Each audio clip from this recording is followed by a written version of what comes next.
Assalomu alaykum aziz do'stlar. Yangi formatda yangi bir suhbatni boshlayapmiz. Bu safar biroz boshqacha format qilamiz.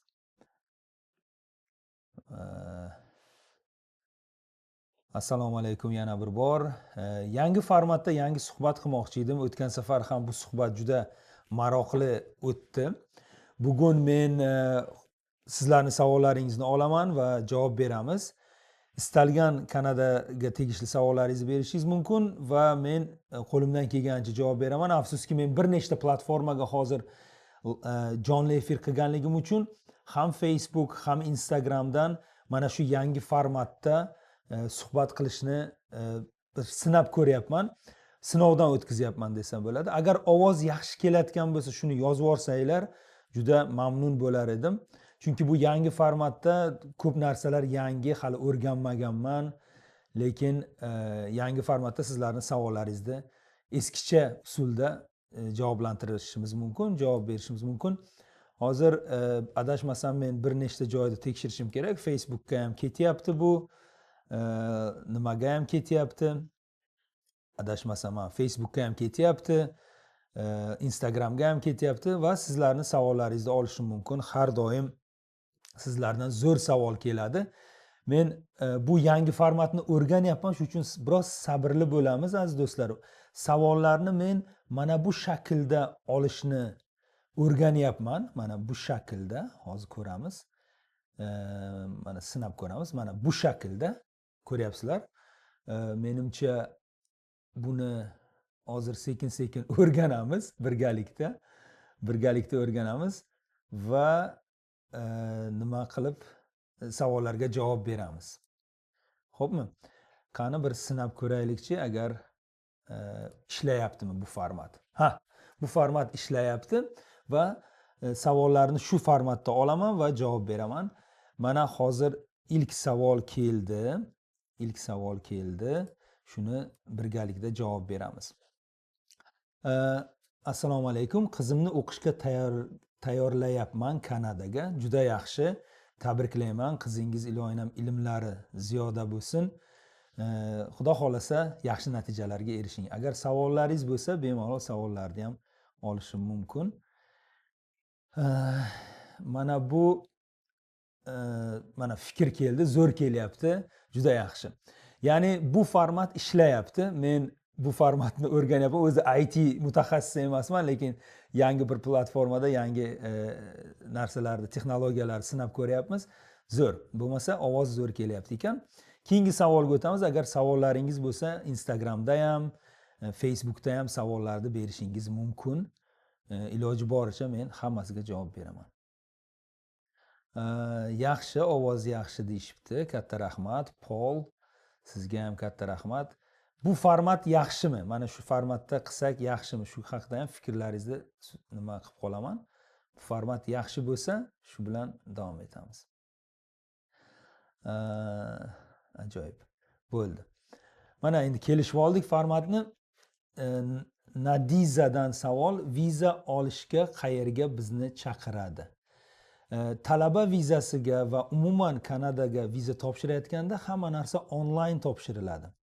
Va barmoq izlarini topshirish uchun bu vizaning jarayonlaridan biri, vizaga topshirish jarayonlaridan biri. Barmoq izlarini topshirish uchun O'zbekistonning qo'shni davlatlariga, Qirg'iziston, Qozog'iston va Tojikistonga borib barmoq izlarini topshiriladi. 14 yoshdan baland bo'lgan insonlar hammasi barmoq izlarini topshirish kerak bo'ladi.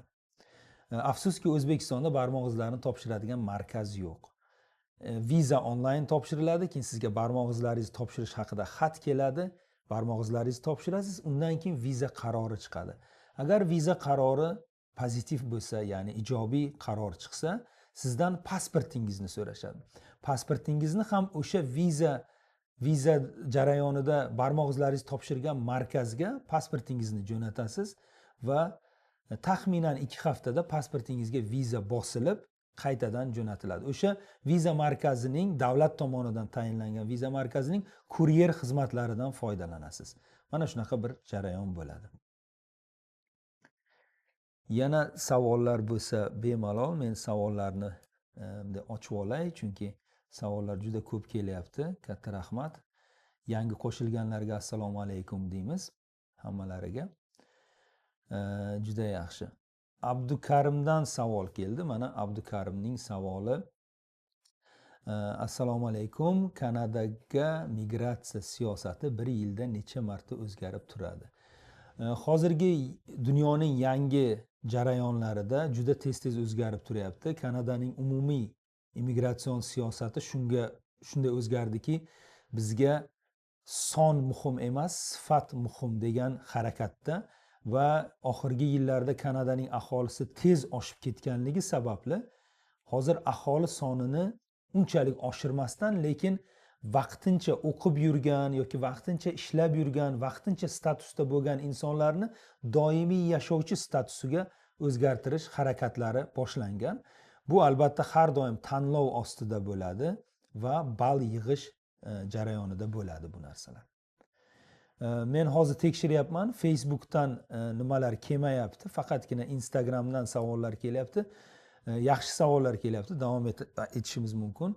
Facebookdan ham hozir men ko'raman, agar savollar kelayotgan bo'lsa, Facebookdan ko'ramiz agar savollar ham kelyaptimi? Chunki bir Facebookdan, bir Instagramdan savollarni olishimiz mumkin. Menimcha Facebookdan nimalar yo'q, savollar yo'q. Instagram bilan davom etaveramiz. Bir nechta platformaga nima qilayotganligim uchun shu ma'zur tutasizlar. Har xil savollar ikki tomondan kelyapti. Shunga bir qarab turishim kerak. Endi keyingi yana savol Abdukarimdan keyin huquqshunos savol beryaptilar. Menimcha buni sal kattalashtirishimiz kerak, chunki ko'rinmayapti. Menimcha buni formatini o'zgartirishimiz kerak, shunda ko'rinadi mana. Huquqshunos degan tinglovchimizni nimasini ham mana ko'ryapmiz. Formatga gap yo'q aka, magistraturaga deadline bo'yicha ma'lumotni qaysi elektron manbadan olsam bo'ladi? Magistratura kirayotganingizda siz tanlagan universitetning web sahifasidan olasiz. Ko'pincha top universitetlarning magistraturasi noyabr oyida yoki fevral oylarida bo'ladi, deadlinelari, ya'ni topshirish muddati oxirgi kuni. Shuni siz har bir universitetning, siz kirmoqchi bo'lgan universitetning magistratura programmasini web sahifasiga qarashingiz kerak bo'ladi. Keyingi savolga o'tamiz. Mana endi nimadan ham savol keldi? Facebookdan. Mana Facebookdagi tinglovchilarimiz ham faol qatnashyapti. Asrorjondan savol keldi. Ayolim ona tili bo'yicha bakalavrni o'qigan davlat universitetida, Kanadada boshlang'ich maktab yoki maktabgacha bo'lgan ta'limda fransuz tili o'qituvchisi bo'lish uchun qanaqa darajani o'qish kerak? Kanadada umuman bosqichi qanday bo'ladi? Talab qanday o'zi? Oldindan rahmat. Mana shunaqa uzun bir savol. Birinchi sizning Asrorjon, sizning eng muhim maqsadingiz Kanadaga immigratsiya qilish bo'lishi kerak. Agar ayolingiz fransuz tilini juda yaxshi bilsalar, ayolingiz asosiy arizachi bo'lib, arizani topshiruvchi bo'lib, fransuz tili yordamida immigratsiya qilsalar bo'ladi. O'sha fransuz tilini bilganliklari uchun immigratsiya qila oladilar. Albatta ballarni hisoblab chiqish kerak. Oxirgi paytda Express Entry dasturi ostida fransuz tilini bilganlar juda tez tanlanyapti. O'sha ballarga qarab, o'zlarini ballarini hisoblab, qani to'g'ri kelamanmi bu ballarga, bu ballarni to'play olamanmi degan maqsadda bir o'zlarini tekshirib ko'rishlari kerak.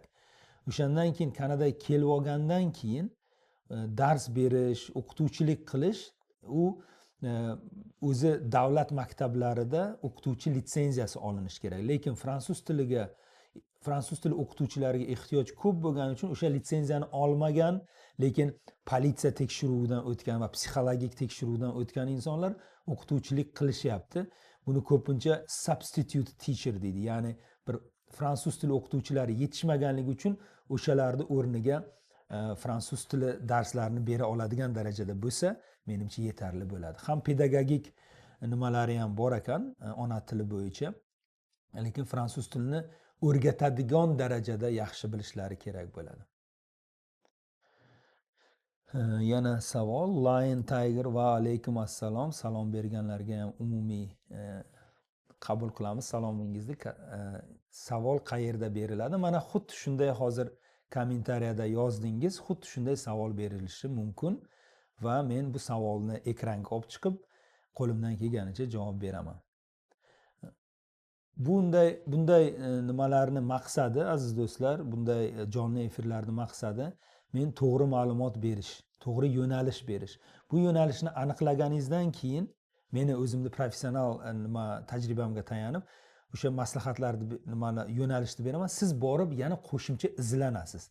Meni sizga bergan javoblarim to'liq sizga hamma narsani ochiq oydin tushuntirib bermasligi mumkin.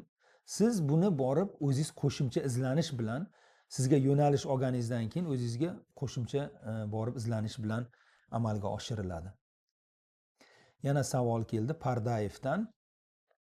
Express entry orqali dokumentlarni qilsak, Kanadaning qaysi hududlariga talab yaxshi? Javobingiz uchun oldindan rahmat. Express entry dasturi sizni Kanadaning istalgan viloyatida, faqatgina Quebecdan tashqari istalgan viloyatida yashash huquqini, ishlash huquqini beradigan bir dastur. Undan muvaffaqiyatli o'tgan insonlar Quebecdan tashqari boshqa istalgan joyda yashashlari mumkin. Endi sizning talablaringizga va ish salohiyatingizga qarab o'sha hududni siz tanlaysiz. Masalan, ko'p insonlar 60% immigrantlarning oqimi asosan Ontario viloyatiga to'g'ri keladi.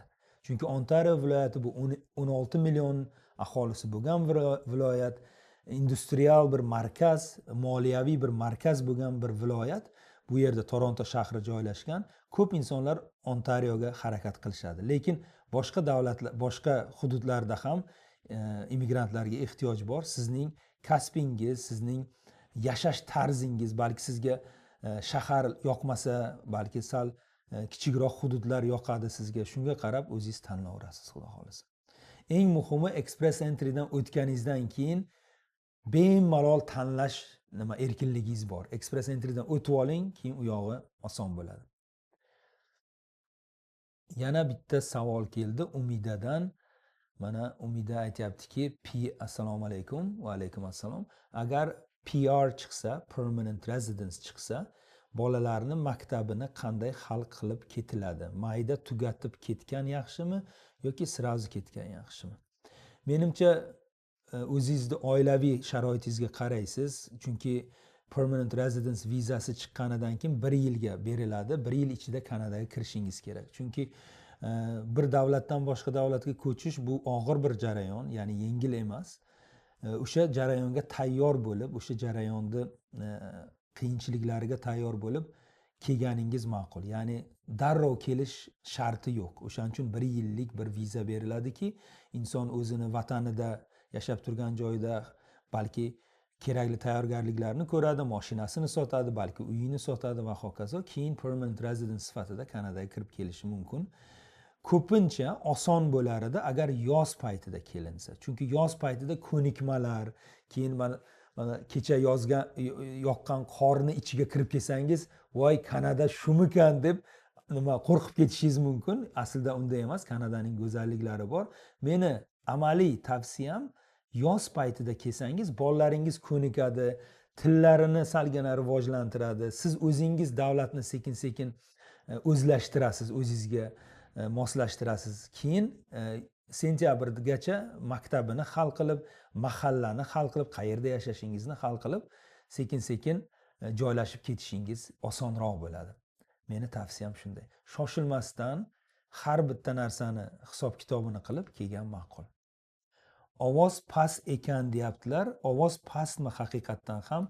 Shuni iltimos tasdiqlab yuboringlar. Ovoz yaxshi kelyaptimi? Men tomondan ovoz yaxshi boryapti degan indikatorlar bor, mikrofonda indikatorlari. Ovoz yaxshi kelyaptimi? Shuni iltimos tasdiqlab yuborsalaringiz. Rahmat. Chunki ba'zi insonlar ovoz yomon kelyapti deb aytishyapti. Ovoz yaxshi kelyaptimi? Shuni iltimos tasdiqlab yuboringlar. Shunga qarab keyin davom ettiramiz. Yana ko'p savollar kelyapti. Har bir savolga alohida vaqt ajrataman. Bunga bemalol shoshilmasligimiz mumkin. Savollarni mana bunday ekranga olib chiqqan holda javob beramiz. Ovoz zo'r deyapti. Mana Muxlisaxondan tasdiqlari keldi. Ovoz zo'r deyaptilar. Mana balki sizning naushnikingizda ovoz past bo'lishi mumkin. Mana Asrorjondan qo'shimcha savol keldi. Permanent residence-ga, ya'ni doimiy yashovchi statusga harakat qilyapmiz. Fransuz tili bo'yicha. Borib olgandan keyingi hayot haqida ham o'ylayapmiz.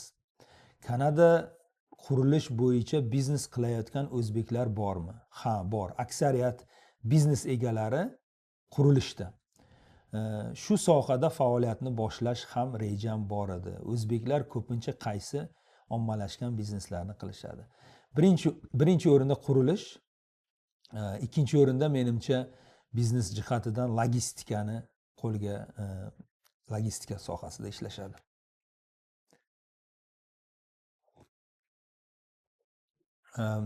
Savollar uzun bo'lgani uchun ba'zan ekrandan chiqib ketyapti. Nima qilmaysiz?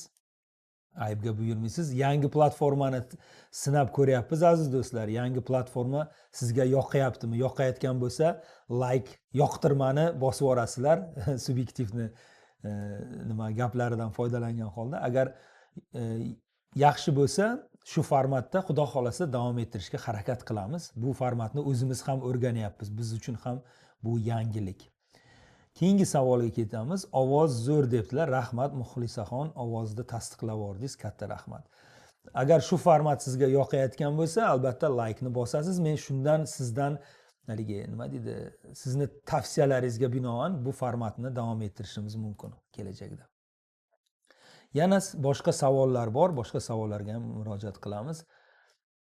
Rahmat hammangizga aktiv qatnashayotganlar uchun juda yaxshi. Rahmat. Futbol bo'yicha viza olish osonroqmi? Golden Torte degan inson savol beryapti. Futbol bo'yicha oson deb aytmas edim. Chunki futbol bu sizni kelishingizga bir asos bo'lishi mumkin. Masalan, men futbolga bilet oldim. Endi men Kanadaga boryapman turist sifatida. Demak, turist sifatida kelayotgan bo'lsangiz, o'sha turistning talablariga javob berish kerak.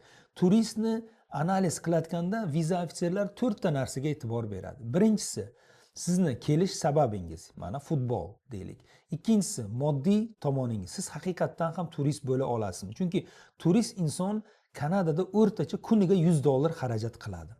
Kuniga o'rtacha $100 xarajat qiladi, agar undan ortiq bo'lmasa. Uchinchisi, sizni sayohat tarixingiz bo'lganmi? Boshqa davlatlarga ham siz viza olib turist bo'lib borganmisiz? Ya'ni turistlik tajribangiz bormi? Va oxirgi va eng muhimlaridan biri bu vataningizga bog'liqlik omillari nima? Siz Kanadaga kelsangiz, Kanadadan sizni vataningizga tortib ketadigan faktorlar nima? Bu oila, bu mol-mulk, bu yaxshi ish va boshqa o'zingizda nimalaringiz, majburiyatlaringiz yoki o'zingizni bog'lab turgan faktorlaringiz bo'lishi mumkin. Mana shu 4 ta narsaga qarab baho beriladi va viza berish-bermaslik hal qilinadi. Endi hamma o'ylayaptiki, hozir shunaqa bir ajiotaj chiqqan va bundan soxtakorlar juda yaxshi foydalanyapti. Kanada, Amerika, Meksikada jahon chempionati futboli bo'ladi. Endi viza berish oson bo'ladi. Mana sizlarga taklifnoma, u bu deb aldab insonlardan pul o'ndirish ilinjida. Shuning uchun iltimos ehtiyot bo'linglar. Futbolga chempionat mira, o'sha futbolni finaliga ham bilet olsangiz, siz bu vizaga garantiya degani emas. Buni yaqqol Kanada immigratsion vazirligi yozib qo'ygan. Futbolga bilet olishligingiz sizni viza berishlikka kafolat bermaydi. Bu hamma o'sha 4 ta omilga qarab sizni baholashadi va agar loyiq topishsa sizga viza berishlari mumkin. Savolni shu yerda bersangiz bo'ladi, ha?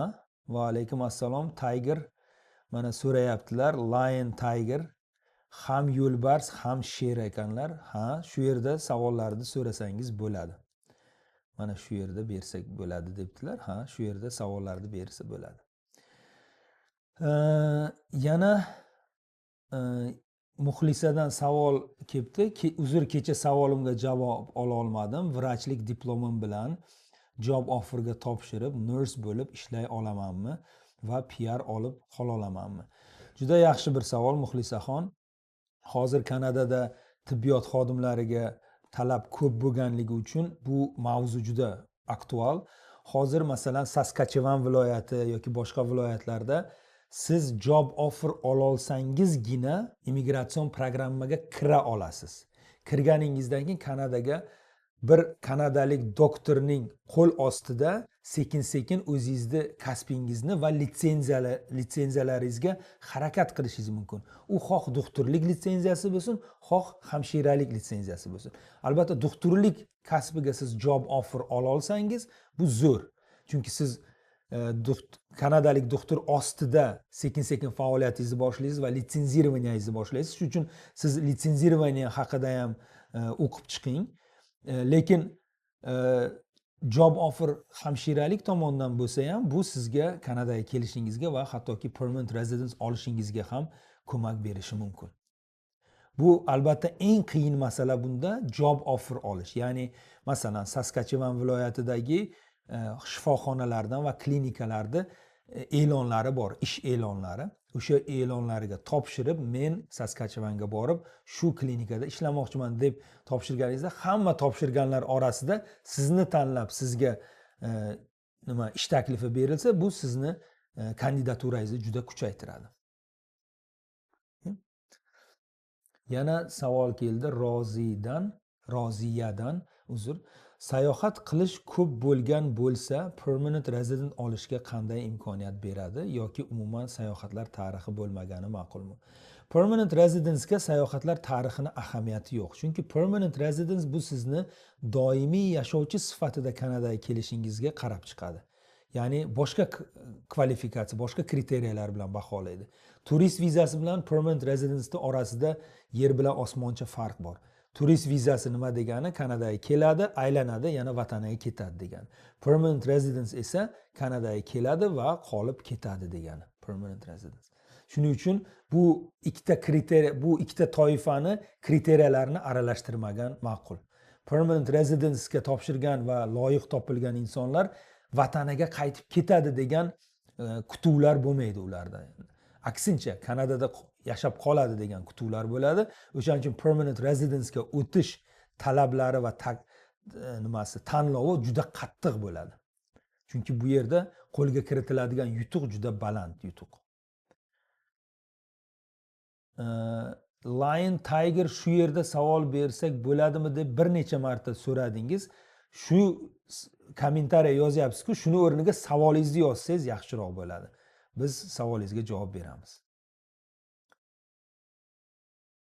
Savollarni mana shu yerga jo'natasiz. Bir necha marta so'rayapsiz Lion Tiger. Jonli efirlarda kommentariyada siz izohlarda savollarni berasiz va men ekranga mana shunday hozirgi mana kommentariyangizga o'xshab olib chiqaman va savol beraman. Kanadaga bormaslik uchun nima qilish kerak? Kanadaga bormaslik uchun bemalol vatanda yashab yurish kerak. Yaxshi savol bo'ldi. Mana shu bunaqa savollar ham bo'ladi, ajablanmasligimiz kerak. Har xil savollar kelishi mumkin. Biz hamma savollarga javob beramiz. Mana bu uzun savol keldi. Qarang, Lion Tiger, siz bunaqa uzun savollarni berasiz, men ekranga sig'dira olmayman. Mayli, hozir ekranga sig'dirishga harakat qilyapman. Mana shunday qilib olamiz bo'lmasa savolni. Chunki ekranga sig'adigan darajada bersa yaxshi bo'ladi, mayli. Biz hozir bu yerga buni sig'diramiz nasib bo'lsa. Endi qanday qilib boshlaymiz? Mana pastdan boshlaymiz. Mana ko'rdingizmi? Savollar ham nima bo'lib ketyapti? Sig'may ketyapti deyman. Yana hozir bir savolingizni olamiz. Mana qarang, qancha katta bir savol keldi. O'qishga harakat qilaman, xo'pmi? Bu savolni. Hozir birma-bir o'qishga harakat qilaman. Keyin nima qilamiz? Nasib bo'lsa, mana o'qishga harakat qilamiz endi bu savolni. Immigratsiya bo'yicha savollarim. Xotinim Nyu-York shahrida medsestra, registered nurse bo'lib ishlaydi. AQShda berilgan amaldagi RN litsenziyasi bor va ish tajribasi 1 yildan ortiq. Jami 1800 soat ziyod ishlagan. Iltimos, quyidagi savollarga javob bersangiz. Shu tajriba Kanadaga immigratsiya topshirish uchun yetarlimi? Ancha kuchli. Agar AQSh tajribasi va litsenziyasi AQShda olingan bo'lsa litsenziya, ham IELTS, Selban yoki TOEFL kabi til imtihoni topshirish shartmi? Shart. Doimiy rezidentlik PR olish uchun imkoniyati kimda yuqori? RN bo'lgan xotindami yoki AQShda truck driver tajribasi bor erdami? RN bo'lgan xotinda tajribali bo'lgan hamshirada imkoni juda katta. Shuning uchun umid qilamanki, keynayamni xafa qilmaysiz. Butun jarayon real muddati hozir kunda qancha vaqtni oladi? Taxminan 6 oyni oladi. 6 oy, 8 oy. Sizni hujjatlaringizni tayyorlash tezligingizga ham bog'liq, chunki sizdan keladigan hujjatlarni advokat taqdim qiladi. Medsestralar uchun tezlashtirilgan dasturlar bormi? 6 oy, 8 oy ichida bor. O'sha ikkita hozir amaldagi dasturlar bor. Bu viloyatlarning dasturlari va yaqinda adashmasam Express Entry federal dastur ham amalga kiradi. Hali bu haqda bizda yangilik yo'q, lekin davlat aytgan. O'shanda 6 oy, 8 oy ichida juda tezlashib ketishi mumkin bu jarayon medsestralar uchun va umuman. Fransuz tilini bilmaymiz, ingliz, rus va o'zbek tillarini bilamiz. Bo'ladi. Fransuz tilini bilishingiz shart emas, medsestralar uchun ingliz tilini bilish yetarli bo'ladi. Mana shunaqa uzun bir savollarga javob berdik. Lion Tiger, kelasi safar agar jonli efirlarimizda qatnashsangiz, qisqa savol bersangiz, ekranga ham olib chiqishimiz bemalol bo'ladi.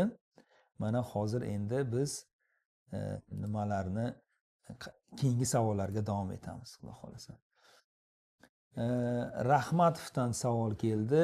Endi bu savollarni joylashtirishimiz kerak, biroz vaqt oladi, uzr. Bu savollarni mana shunday joylashtiramiz tegishli nimaga.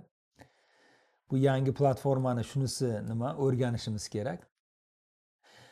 Rahmatovdan savol keldi. Meni hunarim uy remont qilaman va kafil teraman. Patolog qilaman. Shunga ish vizasiga tilni bilmasdan borsa bo'ladimi? Kanadaga o'rganib olsa bo'lmaydimi tilni? Bu juda ko'p beriladigan savol, Rahmatov. Tilni bilmasdan Kanadaga harakat qilmaslik kerak va sizni ish beruvchi tilni bilmagan insonni nega ishga olsin? Men ishga olaman, o'rganib ketadi deb olsinmi? Ya'ni bu savol juda ko'p beriladi va juda ko'p savol marta javob berilgan. Tilni bilmaslik sizni o'sha til sizni mana qarang, siz rus tilini bilsangiz Rossiyagacha bora olasiz. Ingliz tilini bilsangiz Kanadagacha kela olasiz. Mana shu nuqtai nazardan siz iltimos o'zingizni tayyorlang. Tilni bilmasdan Kanadaga kelsa bo'ladimi degan savolga kelajakda jonli efirlar bo'lsa, men bu savolga javob bermaslikka qaror qildim. Chunki bu savolga kamida 8 yildan beri javob beryapman. Tilni bilmasdan Kanadaga harakat qilmang. Chunki kelishingiz ham imkonsiz. Agar qandaydir mo'jizaviy yo'l bilan kelib qolsangiz ham, bu yerda sizga kim ish beradi? Agar o'zbekdan tashqari kim ish beradi sizga yoki rusdan tashqari kim ish beradi sizga?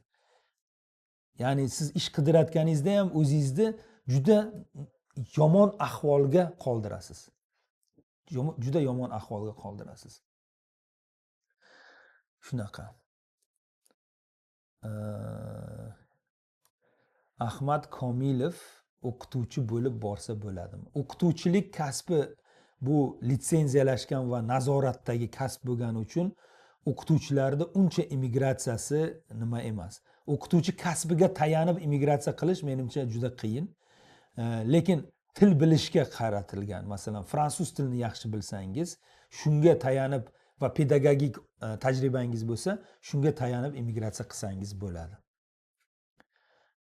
O'tgan safar bizni jonli efirimizga qatnashgan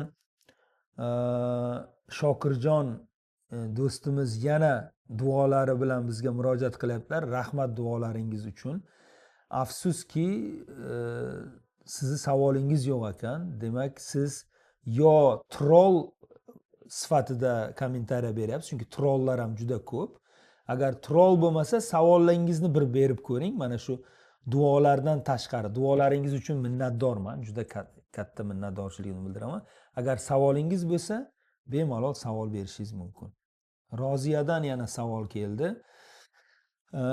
Yana savolim, supply chain purchasing manager bo'lib 7 yil ish stajim bor. Xo'p.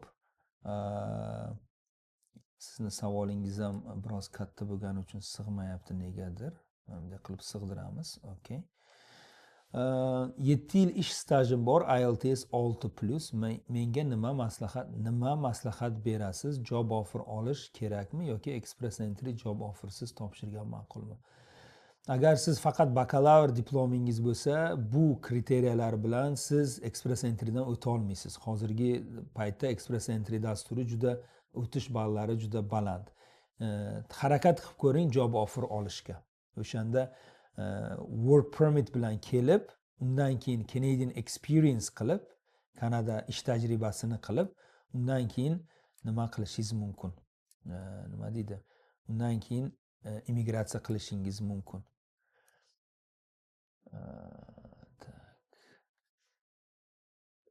Immigratsiya qilishingiz mumkin. Shunga men buni negadir savollar juda ekranga sig'maydigan darajada bo'lyapti, lekin yaxshi, savollarni davom ettiravering. Men savollarni iloji boricha ekranga sig'dirishga harakat qilaman. Bu biroz qiyin bo'lyapti, lekin amallaymiz. Mana bu ekranga sig'sa kerak endi, mana shunday. Mana shunday qilsak ekranga sig'yapti, lekin ba'zan ekranga sig'masligi mumkin. Shunga ma'zur tutasiz. Yangi platformani o'rganyapmiz. Bu beta versiyasi bu platformani. Yana savol keldi. Men buni olib tashlaymiz endi Roziyaxonning savolini. Mana bu savol ham katta nimada kelyapti, formatda, mayli. Formatni biroz kichraytiramiz, chunki savollar sig'ish kerak.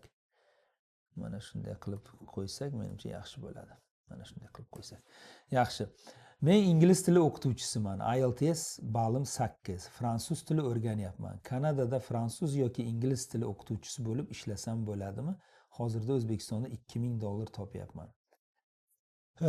Kanadaga immigratsiya qilganingizdan keyin fransuz tili o'qituvchisi agar dars bera oladigan darajada bo'lsangiz ishlasangiz bo'ladi. Lekin men hozir faqat iqtisodiy tomondan gapiryapman. Albatta Kanadaga boshqa sababdan ham ko'chishingiz mumkin, lekin iqtisodiy tomondan qaralganda siz O'zbekistonda menimcha yomon oylik topmayapsiz. 2000 AQSh dollarini nazarda tutib gapiryapman men. Va uyingiz joyingiz bo'lsa, ya'ni ijaraga turmayapsiz, o'zingizning mashinangiz bor, shuni ham bir nimangizni analizingizga kiritishingizni tavsiya qilib qolaman, chunki bu narsa albatta Kanadaga kelganingizda men Toshkentda mamda qilib yurardim, Kanadaga kelib mana bunday bo'ldim deb qolmaslik uchun siz o'zingizni Kanadaga kelib topa oladigan pulingizni ham bir taxmin qilishingiz mumkin. O'qituvchilar to'g'risi Kanadada unchalik katta oylik olishmaydi. Ular o'qituvchilikda moddiy tomondan asosiy foydasi bu pensiyasi yaxshi ularni. Pensiyasi yaxshi. Va shunga qarab bir nima qaroringizni olsangiz bo'ladi. Yana savol keldi boshqa bir insondan, Tojiboyevdan. Assalomu alaykum Xormay aka, til bilaman. 6,5 akademik IELTS, 8 yillik food production dairy, ya'ni sut mahsulotlari chiqarish tajribam bor, magistratura darajam bor, oilada 4 ta kishimiz. Shunda 30-40 ming dollar kerak ekan, arzoni bo'ladimi? Siz yoshingizni yozmabsiz. Agar sizda faqatgina bakalavr diplomi bo'lsa, 8 yillik tajriba taxmin qilaman, siz 40 yoshga yaqin bo'lsangiz, 35-40 yoshga permanent residence bo'lib kelishingiz qiyin bo'ladi. Agar sizda biznes immigratsiya imkonlari bo'lsa, demak o'zingizni kompaniyangizga bir $200,000 kirita olish nimangiz bo'lsa, unda biznes immigratsiya qilsa bo'ladi. Siz yoshingizni yozmabsiz. Yosh juda katta kriteriyaga nima qiladi? Ta'sir qiladi. Yoshingizni yozsangiz, keyin yana tahlil qilishimiz mumkin. Shu biznikiga o'xshagan keys uchun sizlarda qancha xizmat haqqi olinadi primerni? Albatta advokat olishimiz shartmi yoki o'zimiz topshirsak ham bo'ladimi? Har doim men aytaman, o'zingiz topshirsangiz bo'ladi. Bu birinchi javobim. Ikkinchi javobim, men shaxsiy immigratsiya bo'yicha yordam bermayman. Meni soham biznes immigratsiyasi. Lekin siz shaxsiy immigratsiya bo'yicha ishlaydigan advokat bilan ishlasangiz, taxminan 10,000 Kanada dollarida xizmat ko'rsatadi. Bu sizni situatsiyangizga o'xshagan vaziyatda. Keyin yana bitta narsa juda muhim, aziz do'stlar. Siz Amerikada fura haydovchi ekansiz. Siz hozir Amerikadagi statusingiz nima? Ya'ni qochoq statusga topshirmaganmiz, mana savolni ko'ndalangi. Qochoq statusiga topshirmagan bo'lsangiz, imkonlar bo'lishi mumkin. Agar qochoq statusiga topshirgan bo'lsangiz, afsuski Kanadaga imkonlaringiz kam bo'ladi. Ingliz tilini bilish darajasi nechi ball bo'lishi kerak deb so'rabsiz. Kamida 7 ball bo'lishi kerak. Ayniqsa tibbiyot xodimlari ingliz tilini yaxshi bilmasa, bu insonni hayoti bilan to'g'ridan to'g'ri ish bog'liq bo'lganligi uchun tilni juda yaxshi bilish kerak. IELTS 7 darajasida bilishlik afzal. Roziyadan savol keldi. Hozir MBA ham o'qiyapman, bu yil tugataman. Salomat bo'ling, MBAlaringizga omad tilayman. Boshqa savol, sayohat viza bilan borib, keyin ishchi vizaga topshirsak bo'ladimi? Til darajasi ozgina 15 yillik svarishik. Yo'q. Hozir u tartiblar o'zgardi. Turist vizasi bilan kelib, keyin ishchi vizaga o'zgartir degan tartiblar o'zgardi. Bu narsa hozir imkoni yo'q. Ishchi vizaga agar ish taklifi topa olsangiz, ish taklifi ola olsangiz, Kanada elchixonasiga onlayn topshirish bilan bo'ladi. Kanada ichkarisida Kanada elchixonasi yo'q. Hamma elchixonalar Kanada tashqarisida.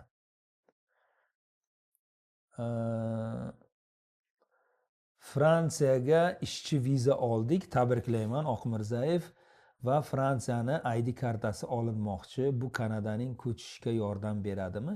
Bu Kanadaga vaqtincha viza olishlaringizda ko'mak berishi mumkin, chunki sizni Kanada tashqarisida bog'liqlik omillaringiz kuchayibdi. Demak, Fransiyada ham ishchi vizangiz bor, O'zbekistonda ham pasportingiz bor.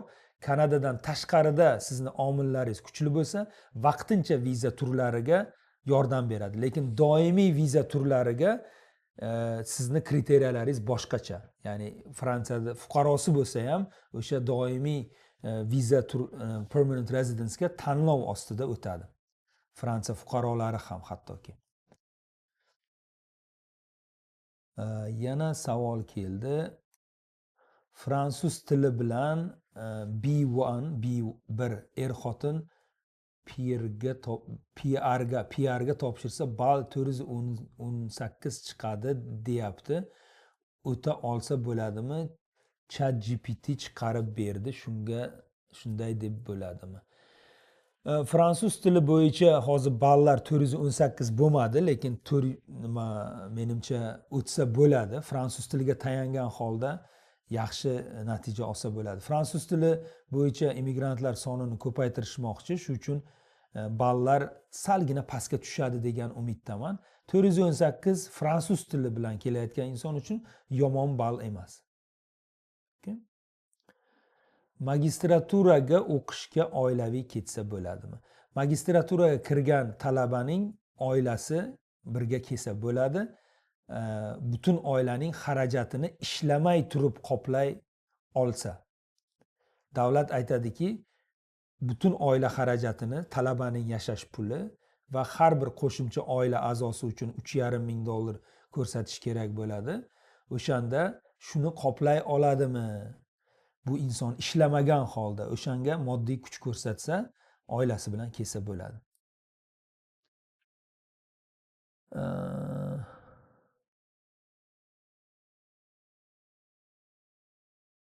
Menimcha men afsuski Shokirjon degan nimani tinglovchini afsuski men nimadan nima qilaman, jonli efirdan chiqarib tashlayman aziz do'stlar, chunki menimcha bu yog'i skam bo'lib ketdi. Skamga biz ahamiyat bermaymiz. Haligi har xil hozir nima bo'lib ketganda, nima deydi, onlayn juda ko'p nima bo'lib ketganda, afsuski bu narsalarga e'tibor bermaymiz, uzr. Tojiboyev aytyapti, yoshim 33 ta. Demak, siz yoshingiz 33 ta bo'lsa, siz magistraturani tugatgansiz, bilaman. 30-40 ming dollar qimmatlik qilyapti. Biznes uchun 200 ming dollar juda ko'p. Eng minimal rasxod qancha bilan ketsa bo'ladi? Talablarga javob bersa nomzod. Eng minimal rasxod, agar siz 33 yosh bilan o'sha bergan kvalifikatsiyalaringiz bilan Express Entry'dan yetarli ball ola olsangiz va hamma narsani o'zingiz tayyorlasangiz, faqat davlat to'lovlarini qilasiz va ketasiz. Ammo kimnidir bu ishga yollasangiz, qaysidir mutaxassisni ishga olsangiz, sizni oilaviy immigratsiyangiz uchun taxminan 10 ming dollarcha ketadi. Mana shuni hisobga oling. Demak, Express Entry'dan o'ta olsangiz eng yaxshi yo'l aslida Express Entry yo'li.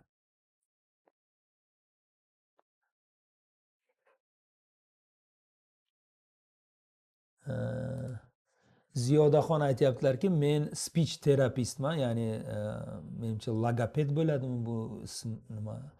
2 yil O'zbekistonda, 1 yil Birlashgan Arab Amirliklarida tajribam bor. Tillarni o'rganyapman. Kanadaga bakalavrim bor. Magistr kerakmi menga yoki mastersiz ham imkon bormi? Speech terapistlar menimcha tibbiyot kasbi, to'g'rimi bu?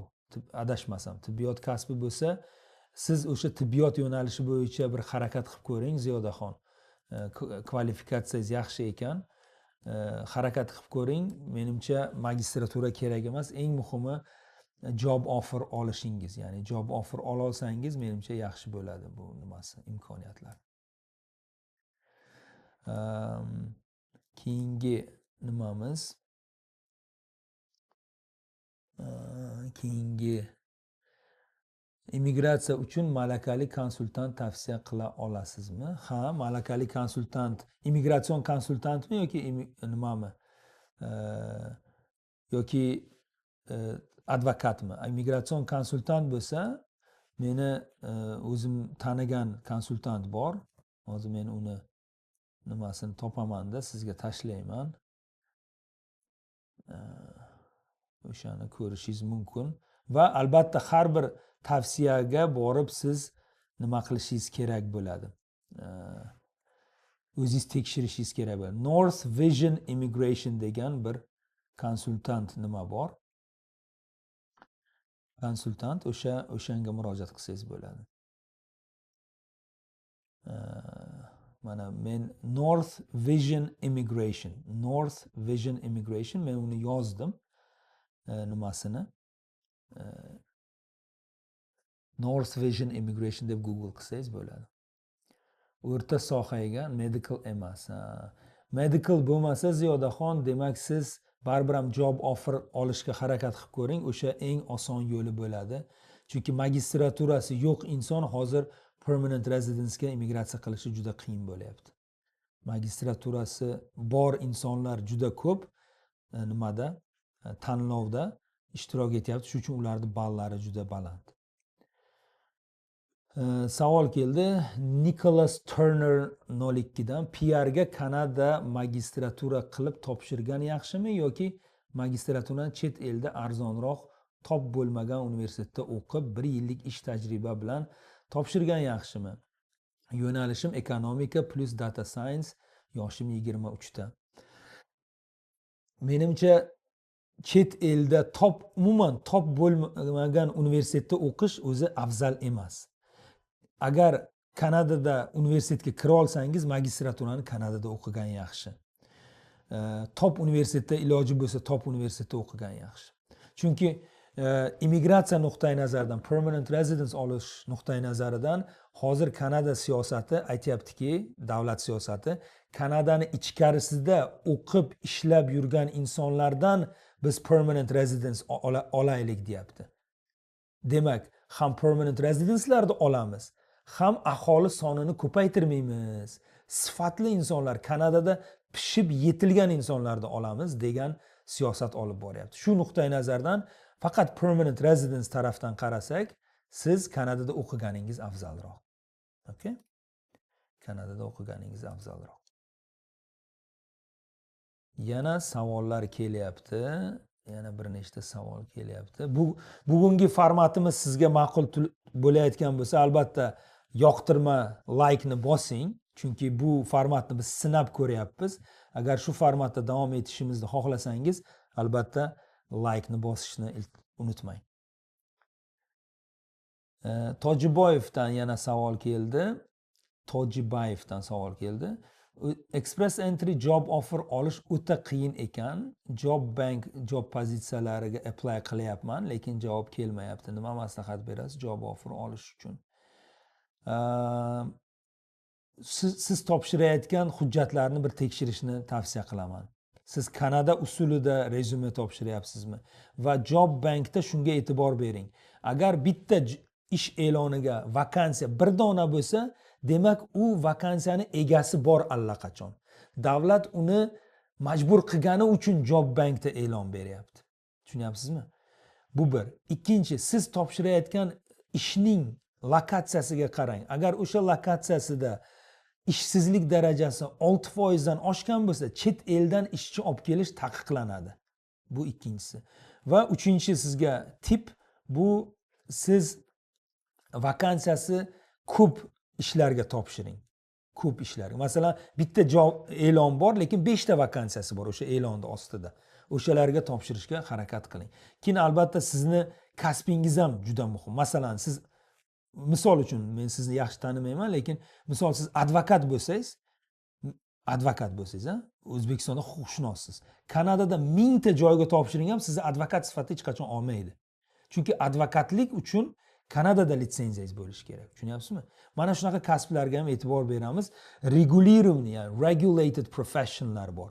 Bu advokatlar, bu doktorlar, bu o'qituvchilar, injenerlar. Mana shu 4 ta kasb regulated kasb. O'shalarni tashqaridan olib kelish, job offer bilan, ya'ni vaqtincha ishchi viza bilan olib kelish juda qiyin. Bu narsalar regulated bo'lgani uchun olib kelinmaydi. O'zbekistondami debsizlar nimani? Konsultant? Yo'q, O'zbekistonda emas, bu Kanadada konsultant. Men O'zbekistondagi hech qaysi viza agentliklarini maslahat bermayman. Chunki ko'pchiligi 99% litsenziyasi yo'q insonlar. Men O'zbekistonda ularda ofisi ham yo'q, O'zbekistonda ofis ochish ehtiyoji ham yo'q. Hamma narsa hozir onlayn bo'lib ketgan. North Vision Immigration deb search qilasizlar, menimcha o'sha yerdan topsangiz bo'ladi. North Vision Immigration, okay? Chunki nimada tashlay olmayapman. Mana yerda ham tashlasam bo'larmikin, qani bir harakat qilib ko'raychi. Mana North Vision Immigration. Mana nimaga ham tashladim. Instagramga ham tashladim. Job offer berish qiyin, chunki mani soham license soha ekan, litsenziyasiz olmaydi. Hatto Birlashgan Arab Amirlikda ham shunda hozir birinchi Kanada litsenziyasi qilaymi SLP uchun. Shunday. Bo'lmasa Kanada litsenziyasini olishga harakat qiling. Hattoki Kanada litsenziyasini olishga harakatni boshladim deb ish qidirsangiz, job offerga yaxshiroq bo'ladi. Chunki bu odam ertami kechmi litsenziya olar ekan, jarayonlarni boshlabdi, litsenziya jarayonlarini deb sizni ishga olishlari ham mumkin. Mana bu savol juda qiziq Rashidovdan. ITA, Invitation to Apply for Permanent Residence, ya'ni doimiy yashovchiga hujjat topshirish taklifnomasi. Bu siz tanlovdan o'tganingizdan keyin beriladigan bir narsa. Keyin vizaga topshirgandan so'ng bir xil holatlarda 6-7 oyda ham javob chiqmaydi. Nima sababdan shunday bo'ladi? Siz qarab ko'ring, hujjatlaringiz yetib bordimi? Ya'ni sizni topshirgan hujjatlaringizga confirmation, bironta tasdiqnoma keldimi? Agar 6-7 oydan beri chiqmayotgan bo'lsa, siz yo advokatingiz bo'lsa, advokatingiz orqali surishtiring yoki IRCC web form orqali siz zapros berishingiz kerak bo'ladi. IRCC web form deb qidirasiz. O'sha yerda sizni case'ingizni update qilishlari kerak bo'ladi. Siz qaysi dastur bo'yicha topshirdingiz? Mana ITA chiqqandan so'ng shu nima sababdan bo'ladi 6-7 oy chiqmasa bu degani bekor qilingan deb hisoblasa bo'ladimi? Yo'q, sizga bekor bo'lganda sizga ham xat keladi. O'sha xatga qaraysiz. Lekin siz hozir bir follow up qiling.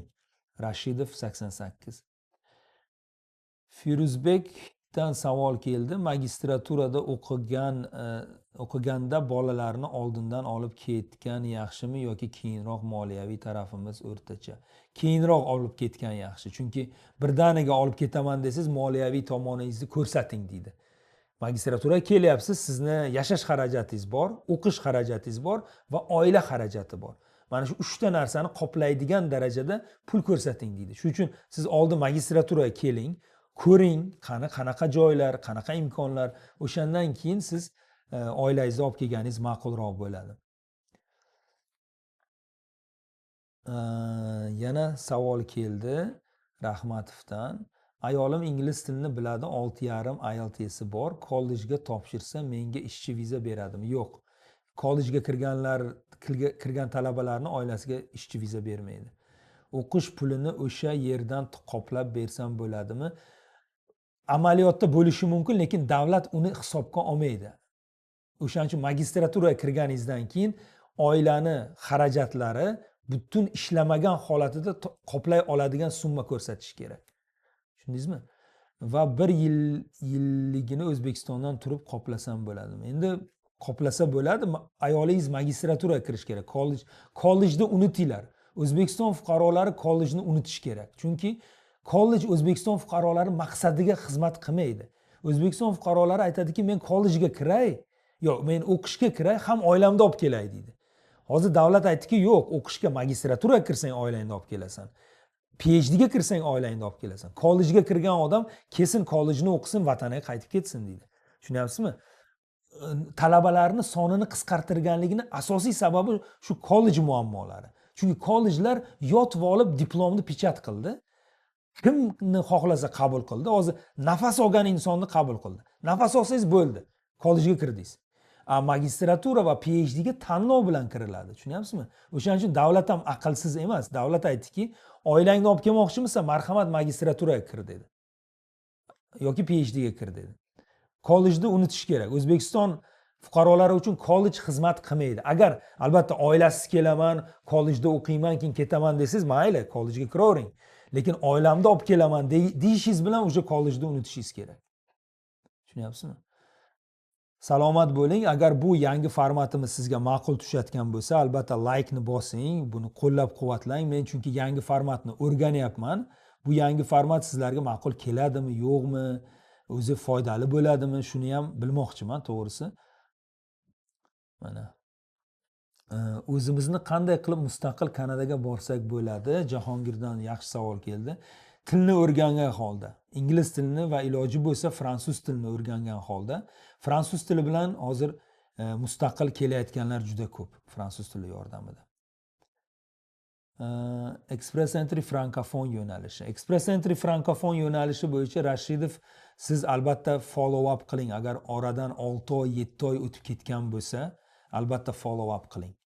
Buni IRCC forumdan nima qilib ko'ring. Chet eldan turib Kanadaga joblarga qanday topshirsam bo'ladi? Bu Jobbank degan veb-sayt bor. jobbank.gc.ca. Mana shu saytga borasiz. Mana Instagramda ham men tashlayapman, ikki tomonga ham tashlayapman. Mana bu kommentariya ko'rinmaganligi uchun uzr. Men bu yog'ini kengaytirishim kerak shekilli. Bu yangi platforma aziz do'stlar. Yangi platformada shunaqa yangi narsalarni o'rganyapmiz, sabr qilasizlar. Yana savollar bo'lyapti. Magistratura qaysi Kanada universitetini tavsiya qilasiz? Men Kanada universitetlarining reytinglari bor. Top universitetlarni tavsiya qilaman. Faqat top universitetlari. Bu haqida ma'lumotni siz educanada.ca saytidan topsangiz bo'ladi. educanada.ca sayti mana ham Facebookka, ham nimaga tashladim. Bu narsani o'zingiz borib izlaning. affordable tuitionligi. O'sha hamma ma'lumotlar, o'sha tuition ma'lumotlari hammasi o'sha yerda bor. Keyin qarang, affordable tuition deb siz bitta qopqonga tushyapsizda, arzon joyga intilyapsiz. Agar siz top universitetga kirsangiz, ishoning sizga moddiy yordam berishadi. O'sha top universitetda o'zi moddiy yordam beradi. Chunki sizni agar tanlasa o'sha top universitet, demak sizni xohlayapti. Shuncha minglab insonlar ichida sizni tanlasa, demak siz loyiq insonsiz. Moliyaviy yordamga ham loyiq insonsiz. O'shaning uchun haligi arzon joyga uchsangiz yaxshi bo'lmaydi buni nimasi. Tushunyapsizmi? Top universitetga kirishga harakat qiling. Open work permit va PR farqlari nima? Qiyinlik darajasi qanday solishtirganda? Open work permit siz nimaga sizga bog'liq insonni yordamida olasiz. Masalan, magistratura talabasini turmush o'rtog'i bo'lsangiz, open work permit beriladi. Siz ya'ni kimgadir bog'liqsiz, tushunyapsizmi? Kimdandir nimasiz, mustaqil emassiz. Open work permit ko'pincha shunday. Permanent residence bu va yana bir narsa. Open work permit bu vaqtincha narsa. Kesin ishlasin, ketsin degani. Permanent residence bu uzoq muddatli doimiy yashovchi. Permanent residence. Buni ikkovi taqqoslanmaydigan narsalar. Open work permit sekin-sekin balki siz Kanadada ish tajribasi qilsangiz, balki permanent residence olarsiz. Open work permit bu permanent residence'ga bir yo'l ochishi mumkin. Lekin permanent residence o'zi bu olimpiyadani birinchi o'rini degani. Open work permit bu bronza degani. Tushunyapsizmi? Permanent residence borib sizni Kanada fuqarosi qilishi mumkin. O'shaning uchun permanent residence'ni saralash va tanlash va nimasi talablari juda qattiq. Tushundingizmi?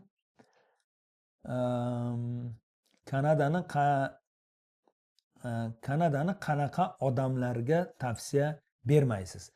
Dunyo qarashi haligi juda tor, boshqa millatlarni yoqtirmaydigan, boshqa hayot tarzlarini umuman pisand qilmaydigan insonlarga tavsiya qilmayman. Chunki bu ochiq liberal jamiyat. Ochiq liberal jamiyat, haq-huquqlaringiz himoya qilingan holda yashamoqchi bo'lsangiz, marhamat keling. Lekin siz kelib olib boshqalarning haq-huquqlarini poymol qilishga haligi fitratingiz bo'lsa, haligi ichingizda qaynab tursa, ana u palonchi ekan, pistonchi ekan, yo'q, unaqa kerak emas. Qiynalib ketasiz, chunki har xil insonlar bor Kanadada. Tushunyapsizmi? Mana shu insonlarga tavsiya qilmayman. Keyin yana moddiy tomonga qarasak, agar o'zingizning vataningizda moddiy tomonlaringiz ajoyib bo'lsa va siz Kanadaga faqat moddiy tomonda o'ylab kelayotgan bo'lsangiz, kelmang. Ko'pincha o'zini vatanida moddiy tomoni juda yaxshi, lekin kelajagini o'ylab, farzandlarining kelajagini o'ylab kelayotganlar bor. Ular boshqacha. O'zbekistonda eng elitasi ham Kanadaga kelishni xohlaydi. Lekin o'sha nima deydi, Kanadaga ko'chishni o'ziga yarasha bir to'lovi bor-da, psixologik to'lovi bor. O'sha psixologik to'loviga rozi bo'ladigan insonlar bo'lsa, bemalol kelishlari mumkin. Husan Obidovdan savol keldi. PR viza bilan borsak, oila bilan ayolim sertifikatlari va til bilish darajasi bilan men esa tilni yaxshi bilmayman. Shunda ishlashim qiyin emasmi? Ish topish. Javob uchun rahmat. Endi albatta birinchidan tilni yaxshi bilmasangiz ham ishlash haqqingiz bo'lsa, oddiy qilib aytganda taksilik yoki oshxonada yoki qurilishda ishlashingiz mumkin, to'g'rimi? Lekin ayolingiz yordamida permanent residence ola olsangiz, kelib oling. Bu permanent residence oladiganlarga qaratib aytyapman, boshqalarga emas. Keyin bu yerda albatta tilni o'rgatadigan bepul permanent residentlarga bepul tashkilotlar bor. O'sha yerda tilingizni baribir yaxshi qilib olasiz.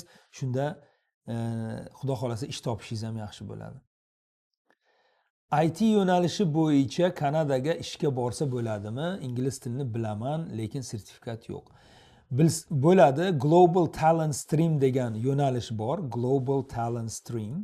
O'shalar bo'yicha ishchilar IT mutaxassislarini ishga olishlari mumkin, lekin siz Kanadada topilmaydigan bir talant bo'lishingiz kerak, okay? O'shandagina siz nima qilasiz? Muvaffaqiyatga erishasiz.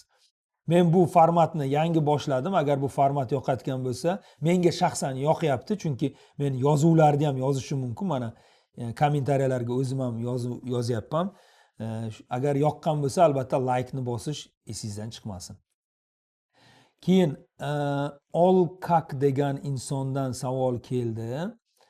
Turist viza bo'lib borganda vizani almashtirish mumkinmi? Turist vizadan PR ga olib bo'ladimi? Yo'q, olib bo'lmaydi. Turist viza keladi, turistligini qilib vataniga ketadi. Ishchi vizaga ham o'tkaza olmaysiz, talaba vizaga ham o'tkaza olmaysiz. Hamma vizaga unaqa uzoq muddatli vizaga o'tish uchun meni tavsiyam Kanadaga keling, ko'ring sharoitlarini, tanishing, keyin vataningizga borib, keyin o'sha qaroringizni, harakatingizni boshlang. Kanadaga kelib qolib ketadigan bo'lib turist viza bilan kelishni tavsiya qilmayman. Keling, ko'ring, o'zingizga razvedka qiling, keyin vataningizga borib harakatingizni boshlang. Bir marta kirib chiqqaningiz sizga katta plus bo'ladi. Kanada sizga ishonchi ortadi, tushunyapsizmi? Kanadani ishonchini suiiste'mol qilsangiz, siz va sizni millatdoshlaringiz ertaga eziladi. Tushunyapsizmi?